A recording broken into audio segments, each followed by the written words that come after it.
and we would be happy to retrieve all the bodies. More news coming in. The Israeli Defense Forces report that 5 Palestinians were killed today in Gaza City's eastern Shejaiya neighborhood after crossing a ceasefire boundary known as the Yellow Line. Now, according to the IDF, the individuals approached Israeli troops despite attempts to disperse them. When they refused to comply, the military says it fired to neutralize the perceived threat. The Israeli army has denied claims that any gunmen breached an Israeli campment area in the area. The IDF has urged residents of Gaza to adhere to instructions and avoid approaching its forces that are deployed in the region. Still with us on the broadcast is Mr. Mati Zweig, geopolitical expert from Tel Aviv. Fresh incident coming to light. IDF has put out the facts.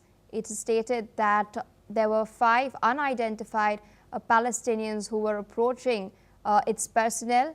They had crossed the ceasefire boundary, the yellow line that has been demarcated, and despite warnings and despite attempts to disperse them, they did not do so, and therefore the IDF had to fire. What else are you gathering as to what's happening in this particular instance?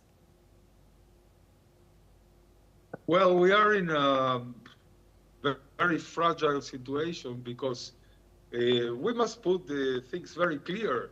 Israel is fulfilling all the demands that were put in the ceasefire agreement, in the 20 points, even that is painful to Israel to redeploy, to leave strategic places, to try to cope with Hamas jihadist genocidal terrorism. And after they redeployed, some of their fighters think that they are again the owners of the area. They come to all areas, they move also civilians, and they think that they can cross the yellow line as it was convened. So it's not what is happening. Israel is not going to put their soldiers in danger for terrorists that think that they are having the power again. They are not. They are trying to keep the grip on this power that they stay to them in an interim way, because what has been talking in Sharm el-Sheikh in Egypt is how to implement the second phase, and the second phase is to a Gaza Strip without Hamas as a military movement that keeps weapons. So unfortunately, it has been this, but don't forget also how it's behaving since the agreement, Hamas. They are killing their own people. They are taking people supposedly for collaborating with clans opposed to them or to Israel and killing them in public spaces. They are, only 2 days ago, there is a clan in near Gaza that is called the Dahmush family, which has thousands of members, and they kill without any problem 27 members of this family. I mean, this is what's going to happen if Hamas is going to continue taking care from the Gaza Strip. So it's very clear that we are in an interim phase, and when things are going to be more clear for all the powers in the area implementing the second phase, things are going to be better. All right, so with that, I would like to thank you for taking out time sharing your perspective with us on NewsX World. More news coming in from the Middle East. Now, following the declaration of the end of the war between Hamas and Israel, citizens of Palestinian territories are hopeful of making a return to their normal lives. With the return of detainees, there's now hope in Palestine for the future as well.